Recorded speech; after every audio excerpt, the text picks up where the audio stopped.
The official podcast of DawgsDaily.com, a Sports Illustrated channel. Gets to the edge.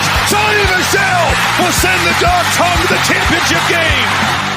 If you're looking for the latest Georgia Bulldog news in football, basketball, baseball, and recruiting, then you're in the right place. Anthony Edwards with the jam. Are you kidding me?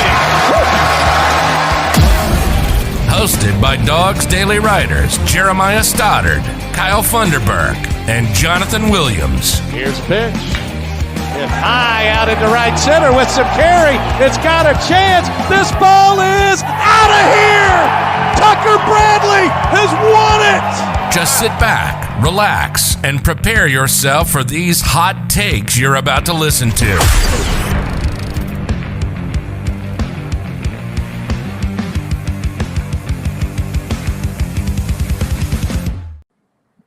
All right, welcome back to another episode of Classic City Sports. As always, Jeremiah Stoddard along with Jonathan Williams here. It's the summer, so schedule's been a little bit shaky. Some people like to go on vacations and stuff like that and leave their buddies behind while they go to the other Athens in the world, and not the ones that's right here in our backyard. But after taking 3 weeks off, it's great to be sitting here with you virtually this time, because once again, it's the summer, so everybody's not exactly where they normally are. So when we do it throughout the summer, a lot of times I think we will be virtual like this. So get used to it. I know my backdrop's not that great. Jonathan's got some nice stuff back behind him right now. Aside from all the clutter and everything else going on, I got something. So, I had a few flags. We got the Braves going. It's baseball season. That's it. A little rise up action. And of course, the Dogs always. So we got all three. We got all three major Georgia sports in here. Yeah. But anyways, it is fun to be sitting here doing a show again. Probably going to be a little rusty after not doing it for a couple weeks, so bear with us. The good news is we started off the show with the right intro. Lighting and everything has been okay so far. We're doing all right. But we'll go ahead and jump straight into everything. It's going to be a fun one. The question that's posed in the title of this is, can Georgia go back-to-back? We're going to break down just what they have on the road to get back into a national championship situation or put themselves in the spot where they're in the driver's seat to control their own destiny of this season in the 2022 to 2023 season here. Got a new segment that I'm not going to spoil just yet that Jonathan came up with this for us the other day. And then we're going to obviously wrap everything up with King of the Hill. So we'll start out with this. Jonathan, how are you doing so far with your summer? And then get us kicked off with the first part of the segment for Georgia football. I hate to be the guy that complains after spending 2 weeks in Europe, but I will say sleeping, getting adjusted to schedule and everything has been a little rough, especially because, you get back and it's right back to work, man. You got to start waking up at 8 a.m., getting back to the work shift type deal. But other than that, it's been good. Been good being back with you, of course. So excited to be doing this week's episode. And, of course, we got some exciting topics. And as you mentioned, we do have a new segment, and I'm rather excited about this one. So you get both King of the Hill and you get a brand new segment this time. So what more could you ask for after a 3-week hiatus, if you will, from us? So super excited about this episode. Yeah, for sure. It is going to be a good one. But let's start with this real quick, right? So the obvious thing is to look at Georgia's schedule for this year. When you look at Georgia's schedule for this season, what makes you say Georgia is posed to make another title run? Or is there anything in there that kind of stands out to you that's like, hey, this is what they've got to watch out for. This is a potential trap game, anything like that? What do you see when you look at Georgia for 2022 in an overview type standpoint?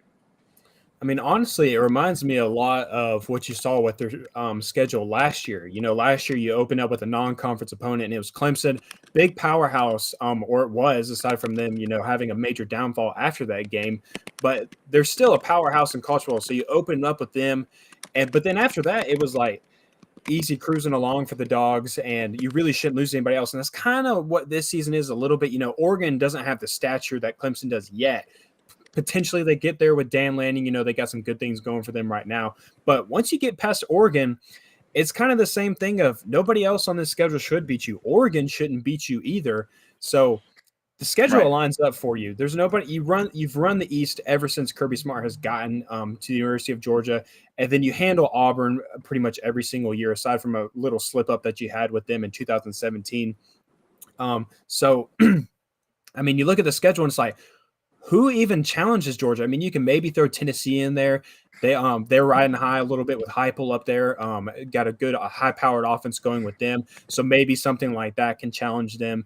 And then, maybe Dan Lanning gets a fire in his football team week 1 and they pull off an upset against Georgia. But, I mean, really, to be honest, you look at the schedule and it's like there's not a single game on there that Georgia should lose. They should pretty much just go 12-0. And at that point, it seems like if you're 12-0 going in the SEC championship, you're pretty much a lock already in the college football playoff. So, yeah, like that's what we saw last year, right? So, like, I remember, in the summer of last year, I think it was August, maybe last year, you and I sat down and we did a full schedule, like a SEC breakdown, right, of what we thought everybody in the SEC was going to do. We're going to do that again because I think that was a good episode and I think it was a lot of fun personally. Absolutely. People seem to enjoy it. So we will do that again where we go through and say, hey, this is what we think the SEC standings are going to look like. When we did all of that last year, we'll start, like, I'll talk about the West, right? You had Alabama at the top. We talked about Texas A&M being a game to watch out for, so Alabama didn't trip up. Guess what? Alabama did trip up there. We got to Georgia on the list of stuff. We looked at the schedule and genuinely sat back and said something very similar to what you just said a second ago. There's not a game on this schedule that Georgia should lose outside of week 1 where you shouldn't necessarily lose it, but could be a good game in week 1, which is Clemson last year. This year you're looking at Oregon, and you're still, this time I'm saying more than I did last year, where Georgia shouldn't lose that game. Last year I was uncertain. We called for Georgia to win that game, and they obviously did, but I definitely had my doubts. You saw how it played out. It was a closer game. There was a lot going on. I do expect Georgia to kind of pull away from Oregon. I don't think that game stays a great game for very long. I don't think it's going to be like a Clemson-type setting where you're in the fourth quarter and it's a one-score game still. I don't think that's going to happen. And then you go into the regular schedule, your normal stuff, your SEC schedules. I'm with you. I don't see a loss for Georgia right now on that schedule, or a game that they should lose. There's not a single game on that schedule that Georgia should not win, and honestly, win with a little bit of ease. But I'm with you. You brought something up that's valid as well. What kind of season Tennessee's going to have this year? They went on a streak last year. They kind of turned things around. They had the high-powered offense, scoring a lot of points. It didn't help them against Georgia last year. Do you expect them to be able to compete with Georgia this year is the question, I guess. But that goes for each and every team on that schedule. Can they get over that hump with Georgia still being in the East the way the current SEC settings are? I don't see Georgia having a team in the East really challenge them. And when you're looking at the West this year, you get Auburn and you get Mississippi State. Neither one of those teams should be in the same ballpark as Georgia this year either. Yeah, and I know a lot of people when talking about Georgia, they want to talk about the people that they lost. Obviously, you lost a lot of big names. You lost Jordan Davis. You lost Trevon Walker. You lost Devontae White. You lost Nakobe Dean, Quay Walker, on and on and on. You lost a lot of your defense. But at the same time, they brought a lot back. They gained a lot back. And I don't think that's talked about enough. Talking about bringing back a guy like Tyke Smith, Chris Smith, you get back you don't really get him back, but you have Keely Ringo again. He's going to be your lead cornerback. You get back Stetson Bennett. Whether you want to say that's a major game for Georgia or not, that is huge. That's big for you to have your quarterback back, of course. And then you have Brock Bowers again, who's just going into his second season. You have Darnell Washington. You got back Eric Gilbert. It's why Georgia's being labeled as the most talented tight end room. It's probably the most talented tight end room in college football history. When have you seen 3 prolific guys like that in a tight end room at once at any college at any point in history? You probably haven't. So, yeah, they may have lost a lot, but they've also gained back a lot. They have Jalen Carter still up front for crying out loud, and Nolan Smith lining up next to him as well. And people said Jalen Carter was the best defensive tackle or best defensive lineman on Georgia last year, even with Trevon Walker, Jordan Davis, and Devontae White. So, yeah, they lost a lot of people, but they also gained back, and they're going to be even better offensively, in my opinion, as well. So, while last year's team was really good, obviously they won the national title, this year's might even be a step up in some ways. So elaborate on that for me real quick, and I'll help out, once I kind of see which direction you go with it. Where's the step up spot, right? So obviously defense, you see I don't think you could, I'll just be straightforward. You can't have a step up on the defensive side. No. You had a historic defense last year, right? That was incredible. You can't get better than that. So one thing is you do expect there to be a slight step back. The question there is how much of a step back do you get? And then the other side is, obviously on the offensive side is where they have potential to, like you said, have a step up. What do you see? Where are the areas of opportunity for them to have improvement next year versus what they had last year on the offensive side of the ball? I'll go ahead and tell you. So whatever step back they have on defense, the offense is going to make up for this season. And I tweeted out a stat probably a couple weeks ago, and it was tracking the points per game for Georgia over the years. And it was specifically highlighting when Todd Monken came on the staff. Ever since Todd Monken came on to Georgia's staff, their points per game has continued to increase every single year. Last year, they scored, I think, 38.7 points per game, I think was the number. So you're talking about potentially increasing that to around 40 points per game. That's top 5 offense potentially in college football, depending on what everybody else does. But that's really freaking good to be averaging 40 points per game. Yeah. And I think they absolutely do have the potential to do that because of, like I said, all the guys they brought back, and they reloaded on running backs. They got Kenny McIntosh and Kendall Milton. Those are their 2 primary backs this year. You got Adonai Mitchell. Kiaris Jackson is another guy that's coming back that'll be huge for Georgia. We'll actually touch on that in a little bit. But and of course, the best tight end in college football. So everything, and people are saying that Georgia has the best offensive line in college football right now as well, with 2 really good left tackles. You got a really good center. So everything's lining up for you on offense. And so whatever step back the defense has, I mean, however small or big it is, I think the offense is going to more than enough make up for that.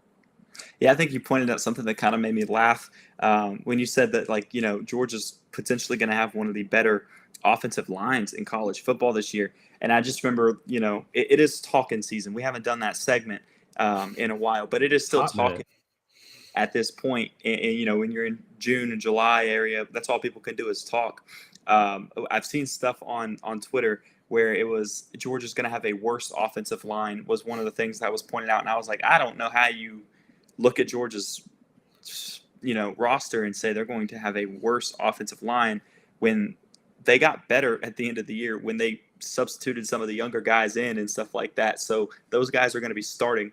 They were going to be far from worse than they were last year on the offensive line. So I think that is an area for improvement. I think the offensive line had its issues last year. I think that now that you expect, you have Broderick Jones starting at left tackle.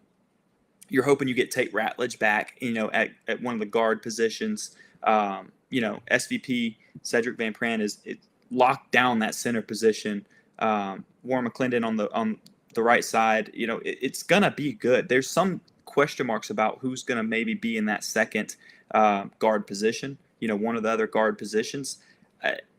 We'll see how that plays out. But as far as the roster goes, like the offensive line, it's gonna be better this year. I think I would think that it is better by a decent margin this year, because they definitely had some issues, especially early in the season, where your quarterback is dropping back and instantly rolling left to right because there's a guy blitzing right, gets straight through on him, and all of a sudden he's having to improvise. Yeah, especially when you just a little reminder is that Georgia was able to retain Amarius Mims. He entered the transfer portal for a brief period of time, and everybody said that he was a lock for Florida State. And the next thing you know, he's saying, I'm staying at home, I'm staying in Athens. So that's a good depth piece for Georgia to have at tackle as well. Just, maybe you have a guy go down or you need to rotate some guys in. You're not going to miss a beat. Amarius Mims is a really talented individual that is a very, very elite, or not elite, but he's very talented at the tackle position. And so that could very well pay off for Georgia this upcoming season. You never know. All it takes is one play and you're needing a new offensive lineman. We saw it last year with Tate Ratledge, where it was like 3 plays first drive of the season. Done for the year, and all of a sudden you're scrambling trying to find your guy, and you got to find a way to make it gel.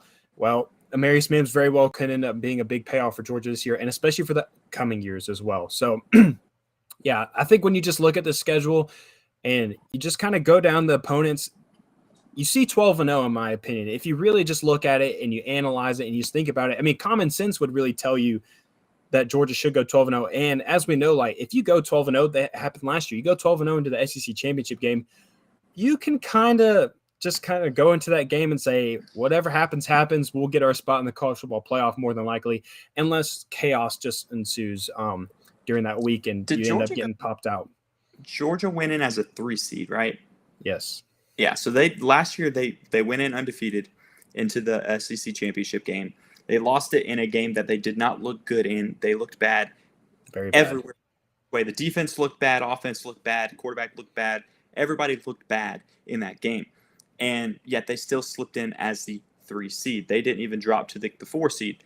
Yeah, part of that plays into college football around you, and you didn't really see that many big teams, like your Ohio States and your Oklahomas and stuff like that weren't in the runnings this past year like you normally have them. So yeah, maybe the same thing comes up in this next year, right? And maybe there's a little bit more competition for those 3rd and 4th spots in the playoffs, and at that point you get a little hesitant. But at this point, quite frankly, if you have a Georgia versus an Alabama in an SEC championship game where Georgia is undefeated and they lose that game again, I don't see a scenario where they're going to keep Georgia out of the playoffs again. I don't. So, like you said, if you can go through this regular season, take care of the games that you should win, because once again, they're all games that Georgia should not lose. So, as long as they go through the season and take care of business the way that they are supposed to, you find yourself sitting in an SEC championship game at 12-0, and then you just have to take care of business the rest of the way. At that point, you go into that game where, one, you want to win an SEC title. That's like everyone wants that for the program. It's not one of those games they walk into and say it doesn't matter. It very much matters. If you lose, you're still probably going to be in the playoffs, but winning it still means something. And so you're still going to want to try to win that game. Also, it puts you as the number 1 seed where you have a little bit of input of where you play in the first round, and you make sure you're playing against the 4 seed. So maybe you have a little bit easier of a game than you might have as a 2 or 3 seed by maybe losing that game. Like last year, Georgia had to play Michigan versus playing Cincinnati. Didn't matter that it was Michigan at the end of the day. They took care of business, but Cincinnati was probably the easier opponent last year. So it's one of those things that you control where you sit in those playoff spots at that point. It's in your hands to do what you can do, and you can literally control where you go.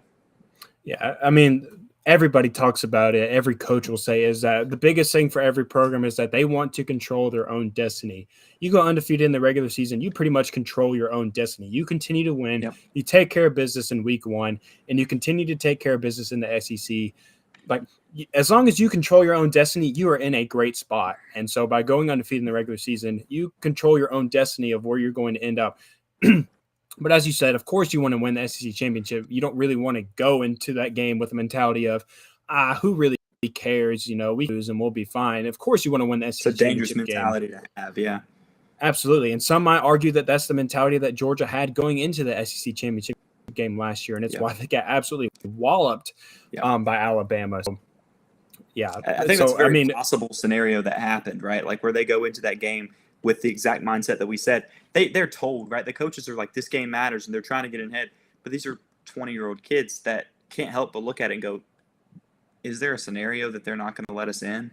And maybe that they don't have it really keyed up and ready to go in that game. And it looked like all over the board, Georgia just didn't play like themselves at all. So it makes you wonder that, maybe that did happen. Well, especially when you roll through the regular season like they did. I mean, you were murdering every single person that walked onto the same football field as you. Absolutely. Whereas Alabama was struggling with teams like Auburn, who they probably shouldn't have been struggling with, and they got upset by Zach Calzada-led Texas A&M team. So when you look at it in the grand scheme of things, did they have – I mean, yeah, it probably was a little bit of that where they just were like, I mean, look at what we've done versus what they've done, and look at where we're at, where we stand in the college football playoff rankings and whatnot, and what we can like sacrifice, I guess is a word that you could use for it. So, yeah, I mean, that probably does come into play in last year's game, but at the same time, they did what was necessary. They took care of business, and they got the job done, and it still results in a national title for them. So who can really argue against it? For sure. And last thing, let's do this, and then we can go ahead and move on to the next segment here. What's one game on the schedule that could, and I'm not saying it's a game that Georgia shouldn't win, but what's a game on there that you look at and you go, that could be a trap game, and Georgia needs to be like ready to go so they don't fall into that? I think there's really only 2 games you could say for this answer. First one being Oregon. But for me, when I look at the Oregon game, I see a game that's in Atlanta.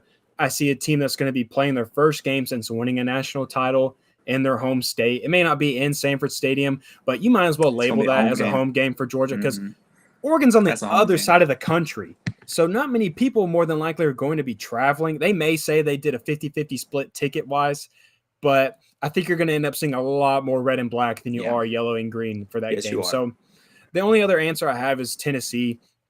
And it's just because, I mean, when you have an offense like that and they're hitting on all cylinders, and that's assuming that they will be again this year, it's just kind of any given Saturday, they could beat someone. You know, if you can't stop them and they get 1 or 2 stops against you, that's all it takes sometimes to beat you. That's all it takes to pull off an upset.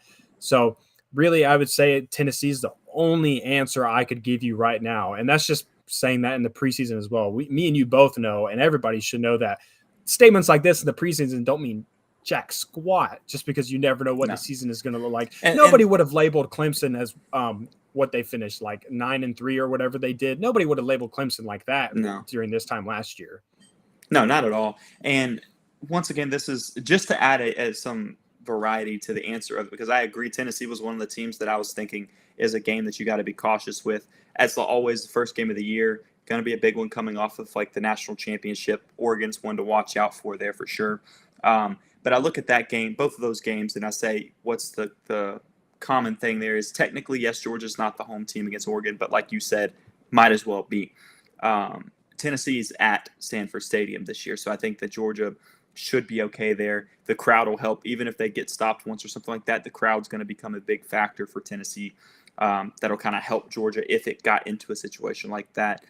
The other game, and this one's a stretch. It is a stretch on like the answer, but just to give some type of variety to the answer, a team to be cautious with is going to be South Carolina, because you're rolling in to their stadium on Armpit of America.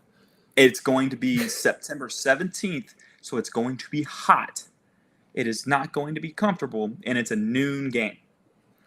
That's and they did make a couple of additions in the transfer portal this offseason. Whether or not you expect there, to be a lot of difference there or not, I don't personally think there's going to be that big of a difference. But maybe they come out and punch you in the mouth because it's a noon game and they catch you off guard. The other side of me says Arkansas was a noon game last year too, and that was a top 10 matchup at the time or whatever it was. Yes. No shot against Arkansas, but my point is Georgia stepped up and was ready for that game. I don't think you see Georgia go into a noon game where Kirby Smart doesn't have that team ready to play. Had that situation before where he actually came out and said, that Georgia just really wasn't ready to play in a game where they lost to South Carolina. What was that, 2018? Yes, 2018. 2018, where they lost to South Carolina at a noon game at Sanford Stadium, and they lost in overtime. I think what Turner just put in the comments is a little interesting, because you're talking about going into someone else's environment. I do believe that Georgia is playing at Mississippi State this year, if I am correct. I'm 100% sure on that. I will tell you. I'll let you clarify that. At Mississippi State. They'll be ringing those cowbells, man. It's going to be loud in there. And it's interesting that Turner said that that's the closest spread that Georgia has preseason-wise right now. I would have probably went with a Tennessee more than likely, as I just stated. So interesting that Mississippi State is out there. You do have Mike Leach talking about offenses. He always has one. He's a goofy guy. He's always got a little gimmicks with him. So potentially that you could label that one as well. As I said, they get rowdy over there in Starksville. So who knows? Maybe you go into the Bulldog versus Bulldog matchup, and all crap hits the fan in the first quarter, and you just have you're scrapping and clawing just to get back into the game. So who knows? It's college football, man. Any given Saturday, as everybody likes to say. So you just never know what could happen. But also at the end of the day, Georgia is very talented, and they are the reigning national champions. So it's kind of hard also to pick against them. So that's all I have on that topic, though. Yeah, I think that's a good point to have them be a team to watch out for. What benefits Georgia there is that's the 10th game of the season. You know exactly who you're dealing with at that point in the season. So, I don't think if it's game 1 and they're on the road, in Starksville, and all of a sudden you're playing, it makes a difference at that point because, you're trying to figure things out as a team, and you're in a hostile environment with, like you said, with the cowbells and everything. They make plenty of noise there. That place gets loud. So at that point, it definitely plays into a game that you're a little bit more concerned about. I think, once again, it benefits Georgia that's week 10. At that point, absolutely, it could become a huge game. What if Mississippi State is, I won't say undefeated. Maybe they've got 1-2 losses or something like that. All of a sudden, you're on the road. That game becomes amplified. The tension is a little bit tighter. the worry gets a little bit more there, and Georgia has something to be concerned about. I think that's a great comment as far as a team to pay attention to. Yeah, especially if Georgia does continue to roll through the regular season. Everybody knows that when you're ranked number one or you're in the top three, everybody's going to be coming for your head anytime you play anybody, just because they want to be the team that gave you that first loss. They want to be the team that knocked you out of the playoff and handed you your first L, or just basically ended your season right then and there. So that's also just something you always have to be cautious of. But I think we've pretty much wrapped up that comment. Zachary, it's also good to see you, dude. You're always in these comments. You're always showing us love on Twitter. Appreciate the support. We're glad to see you in here, man. You're really a true fan of us, and we really appreciate you. So I think that wraps it up for us on this segment. And now it's time to debut our fresh and new segment. And so I'll have to kind of explain it to you a little bit. You may not understand it, but I'm super excited for this one. It's going to be something that we can just kind of bring it in, bring it out kind of type of thing. Maybe not be something that we do every single week like we've been doing King of the Hill, but it is something that will probably be kind of a regular occurrence, I'm hoping, for the show. But it is a segment called Dawgnosticator. And and it's a play off the word of prognosticator. If you don't know what that means, prognosticator is someone that can see into the future. They can predict what is going to happen. And so that's what this is. It's Dawgnosticator. We're going to be telling you, predicting the future for Georgia. And this week's topic for Dawgnosticator, the first one in the Classic City sports history, is Kiaris Jackson is going to explode in 2022. And I'll tell you why. I did some stat digging the other day. It's good. My man is a statistician over here, by the way. I'm trying. I'm really trying. If you don't follow him on Twitter, I don't know what to tell you, man. The man is always pumping out just. I'm dropping them daily right now. So stats. Yeah. Here's the stat for you. Roughly 52% of Kiaris Jackson's career receiving yards and 48% of his career receptions came during the 6 games in 2020, where Stetson Bennett was the quarterback, either started or played for the majority of the game. And if you don't remember, last year, Kiaris was kind of dealing with a knee injury at the beginning of the season, so it kind of kept him sidelined, kind of kept his availability a little bit limited. He was still playing on special teams. He was out on the field a little bit, but definitely was not playing the typical role that he is used to. So if you're saying like, oh, well, Stetson was the starting quarterback all last year and he really didn't put up any numbers, you got to take those type of things into account as well. And I believe he was hurt going into the SEC championship game as well. So when you take into that account, him and Stetson had a special connection in 2020. I mean, those two were basically the entire offense at times. They basically got the Auburn victory, just those two alone. So when you take those things into account, you can only think, but Kiaris and Stetson could reignite that explosive connection together and just absolutely explode in 2022 together. Absolutely should be expecting that. And this is something that if you watch our show regularly and you watch the one where after G-Day, we talked about the connection that Kiaris Jackson had with Stetson Bennett, because like you said a minute ago, if you broke down the stats of, his 6 games that he started in 2020, and then, last year was a little bit of a different thing where Kiaris was injured a lot and all that kind of stuff, right? But in 2020, that was his go-to guy. In those 6 games, he was leading the team in receiving. He was ahead of George Pickens at the time, and everything. What did you say the number already? It was like 400 and something yards in those 6 games. Yeah. It was. And then after that is when George Pickens and JT Daniels connected, and all of a sudden the focus kind of changed. And so Kiaris Jackson's season started to kind of get a little bit less impressive by the end of it, because it was, 1, a short season, and 2, somebody else was playing QB at the end of the season and kind of changed that. Well, when you got to G-Day, we were all reminded of the connection that Kiaris Jackson and Stetson Bennett had. When I remember in the first drive alone, I think he threw it to him like 3 times or something. It was like constantly you saw number 10 flashing and being targeted. And it was good to see. I really enjoyed watching it, because it made me think the same thing that you just said too, is like, he could have a coming out party this year. It's his last season in Athens, most likely.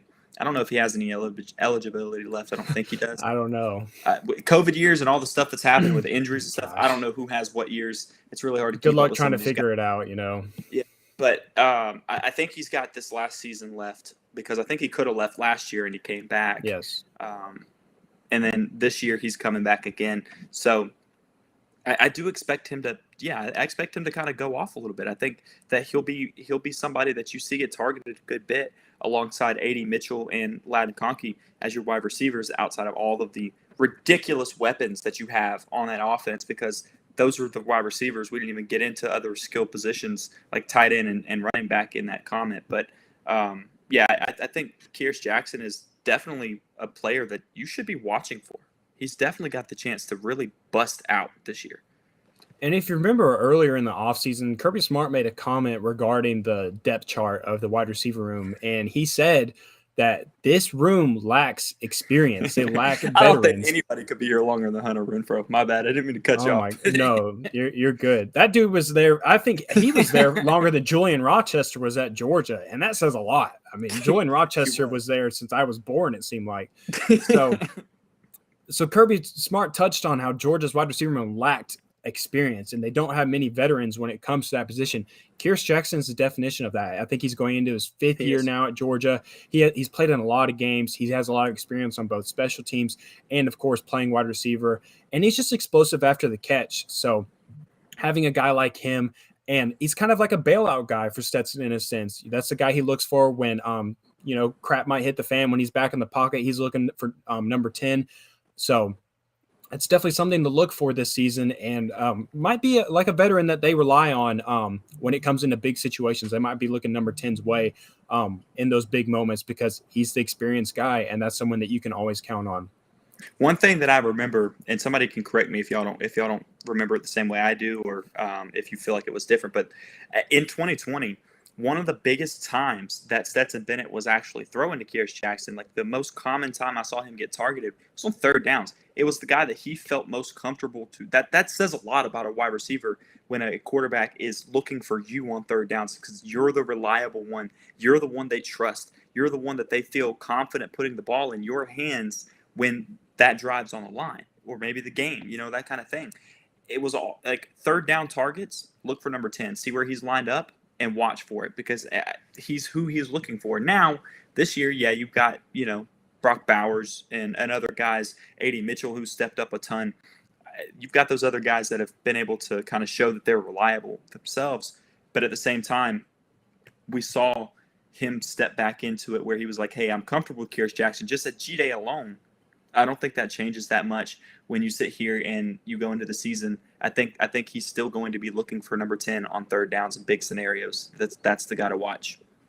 Yeah, every quarterback has a bailout guy that they're always looking to. JT Daniels, it was George Pickens. Stetson Bennett, it was Kiaris Jackson in 2020. Don't really know who you could say was his bailout guy last year. Probably Brock Bowers would be an easy answer to say. I wouldn't even say bailout. I would just say the guy. Just freaking open. He was just always freaking open. How could you not throw it to him?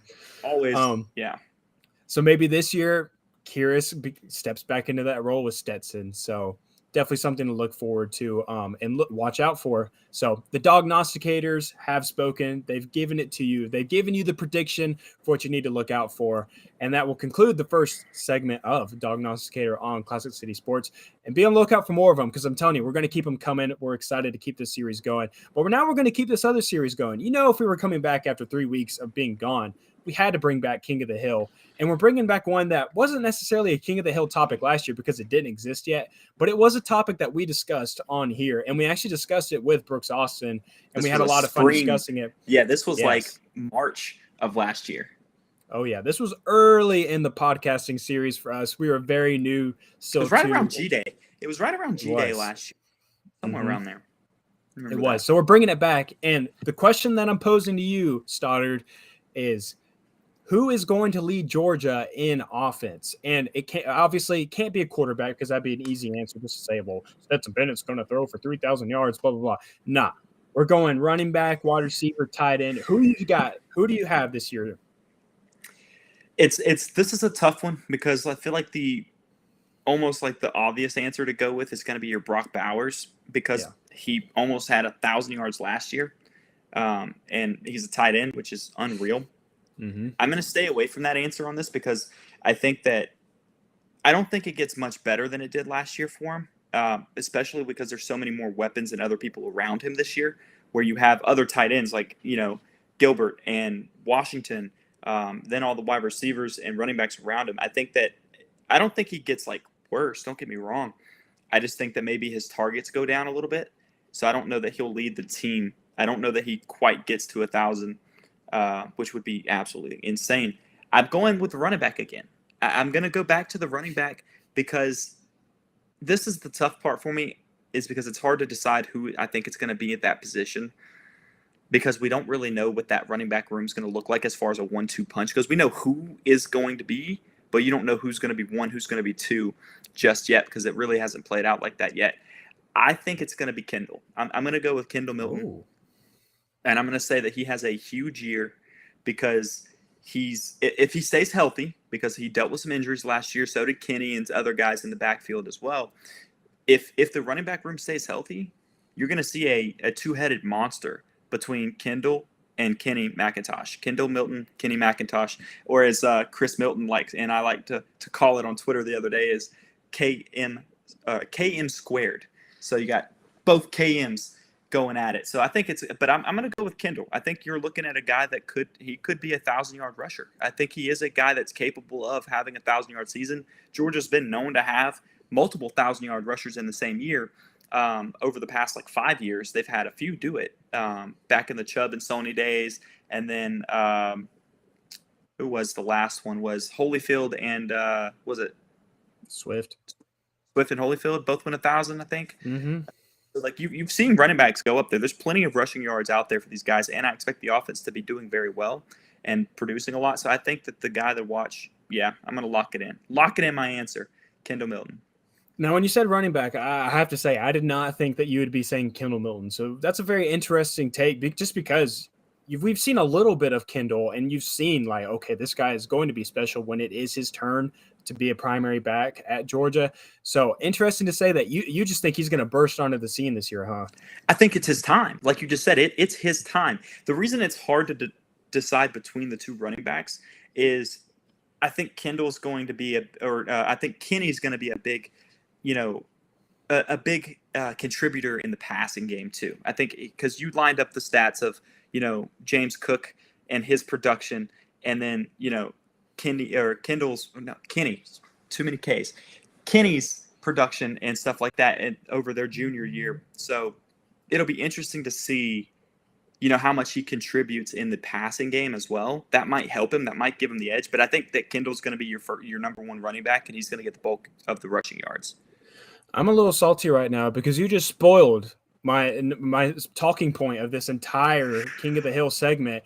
You gave it away. You gave out my coming out of the curtain moment and displaying the beautiful stats that I once again tweeted. I tweeted them today.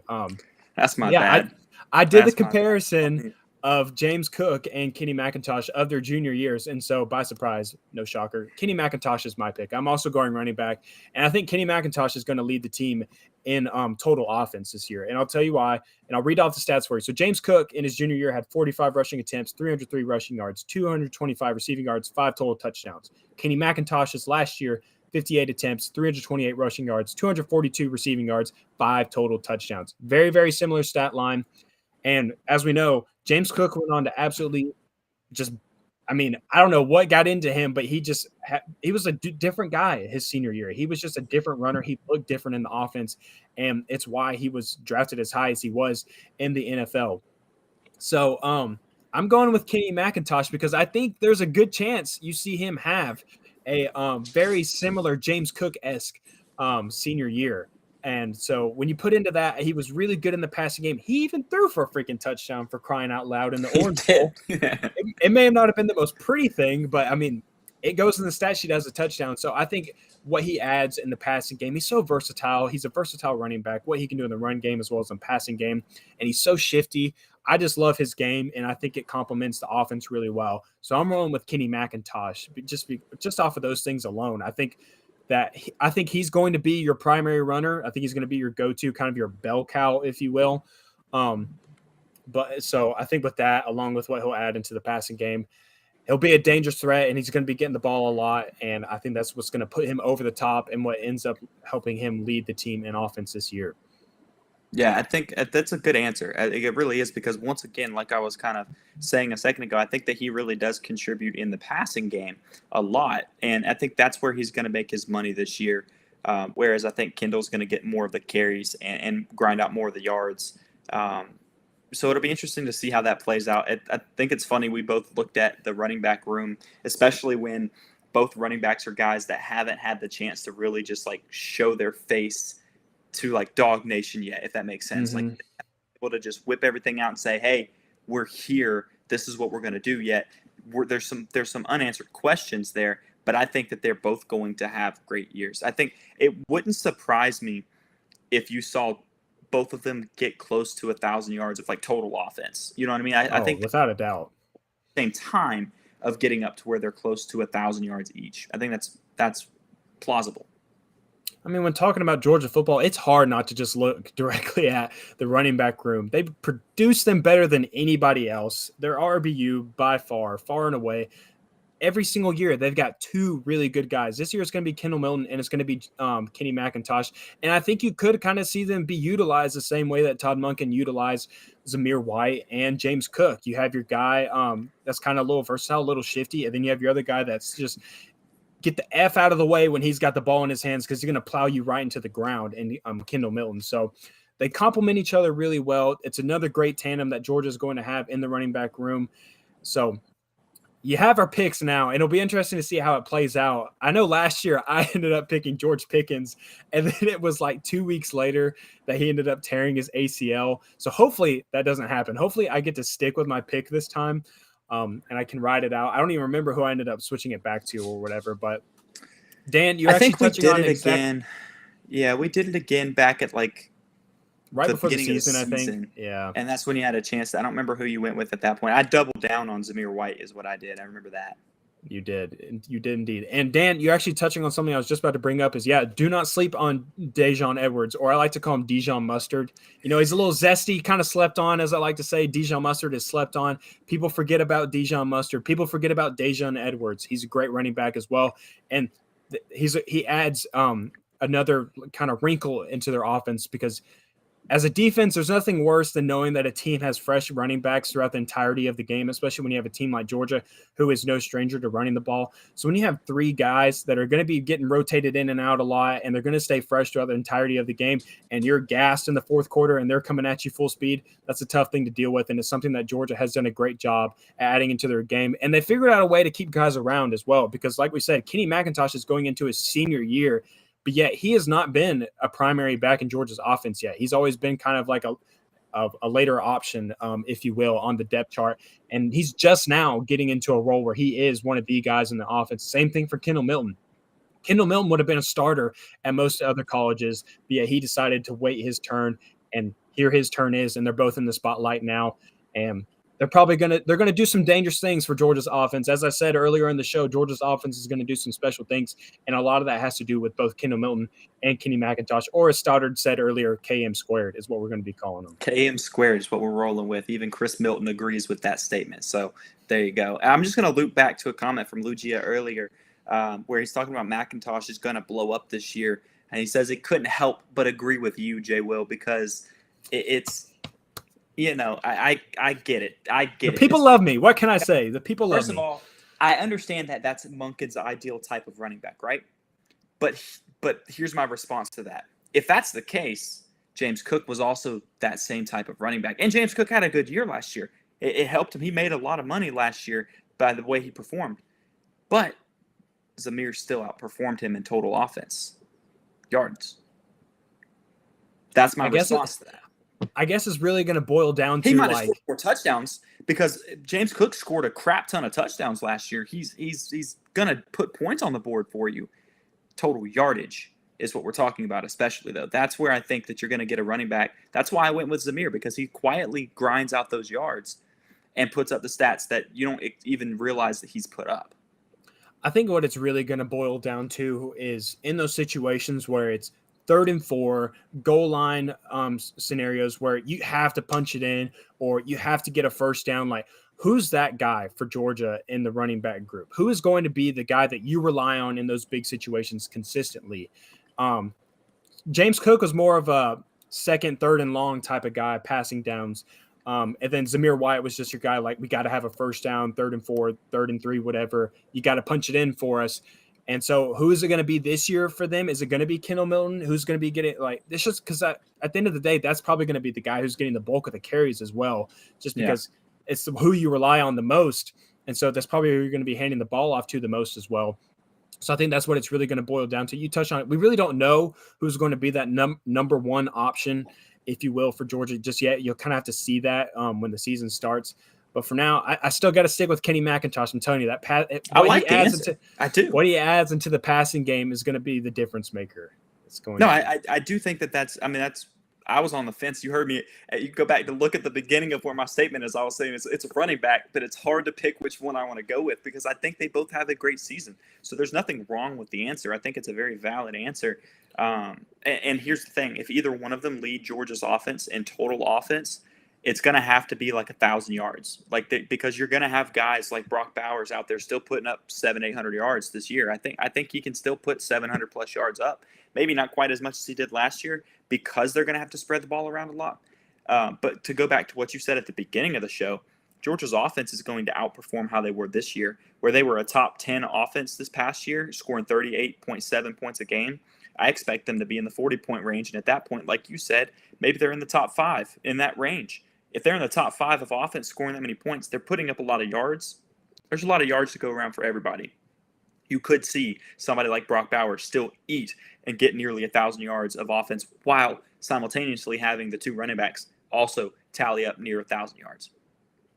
Yeah, I mean, there's a lot of offense to be had, especially when Georgia's defense performs the way they do. They get people off the field quick, which also means that your offense is going to have more opportunities to score points and gain more yards. So there's going to be a lot of yards and points and touchdowns to be thrown around to everybody. But obviously, the Classic City Sports crew is rolling with the running back position. 2 different picks. I think I'm right. Jeremiah's wrong. I don't care. That's what I'm saying. That's the final vote for me. Pound the gavel. I think I win this one. Jeremiah. I should have just muted your mic right there while you were saying all that. That's what I'm going to start doing. I'm going to start having at least we finally disagreed. Of all things, this was the one that got us. It may have not had us at each other's throats. Like I'm still praying for that moment where I'm going to find a good King of the Hill topic. This topic last year, like you said, we had Brooks on there. Kyle was still with us and stuff at that time too. And we all had different answers. Well, I think me and Brooks had the same answer. I think we both rolled with Pickens. You both had Pickens, so that got derailed. You're right, though. It was a couple weeks later, so I think it was like early March that we would have done that show because he obviously got hurt in the first week of spring practice. So I think it was back at that time. And, we all went with different answers other than that, and I was right. So – well, you're getting dethroned this year. I'm coming for you this time. All right. I got you. Kenny McIntosh is going to serve me right, and he's going to make me proud. And at the end of the year, we're going to be saying Jay Will was right. He was right in saying Kenny McIntosh was going to be the dude for Georgia in offense. But other than that, guys, that's going to conclude King of the Hill, and it's going to conclude this week's episode. I hope you guys were glad to see us back. We're glad to see you guys back at the comment section. We really miss you guys. We miss being in front of our cameras, talking to you guys, bringing you guys as much knowledge as we possibly can, whether you like it or not. But I'm bringing you stats every single day, or at least I'm trying to, over on Twitter. So you should follow my Twitter at 22_Jman. And Stoddard, I'll let you debut your Twitter change right now. I'll let you plug this up. The Twitter change. All right, so the Twitter change, which if you listen to the intro, outro, needs to all be updated. The Twitter change, the new Twitter name is the Stodfather. So the Stodfather. D-O-D and father, F-A-T-H-A. You heard it here. Now make sure you're following me. If you aren't already, how dare you? So yeah. But anyways, hide your girlfriends, hide your wives, hide your moms. Yeah. The Stodfather is here, and he's coming for all the honeys right now. So I'm warning you right now, the Stodfather is here. I'm also kind of searching for a new Twitter handle. So if you guys have any suggestions, hit them my way. I'm kind of flirting with some other ones right now. And real quick, shout out in the comments to Dan Kiley over here and the Top Dog. Top Dog Blogs. Top Dog Talk. That's Harrison's old website. Harrison's all here changing my names and stuff on me, messing with me. Anyways, their podcast is a lot of fun to to pay attention. We have to fun in the comment section over there too. So we'll be in the comment section every Tuesday night at 7:30 is when they usually go live, I think. Dan, I apologize if I just messed all of that up. Harrison, but you're Top not, Dog you're Talk, not watching, you need so to be there. Yeah, at the end of the day, Top Dog Talk, you guys need to watch them every single week. Just like you guys support us, you guys should support them as well. They put out some good content as well. And they're here supporting us, or at least half of them is here supporting us. Throwing some shade to Harrison's way right now. But other than that, guys, that's going to conclude this week's episode. And other than me and Stoddard, you should also follow our podcast page at Classic City Pod. We also changed that Twitter handle as well. So we're changing up a lot of things right now. All right. We got a new time this week. We got new Twitter handles to be thrown around. So we're throwing a lot of information at you, but do all that for us. Like the video if you haven't already. That really helps us out as well. Subscribe if you haven't already. And Stoddard, I'll let you close us out, baby. As always, keep it classy in the Classic City, and we will catch you guys next week. Thank you for listening to this week's episode of Dogs Daily on Sports Illustrated. Take a second to subscribe, rate, review, and share with your friends and family. Feel free to reach out to the Dogs Daily crew on Twitter with any topics you'd like discussed. You can reach out to Jeremiah at Jeremiah_Stod7, to Kyle at DK Fubderberg, and Jonathan at 22_Jman. Check back next week for a brand new episode. In the meantime, go Dogs!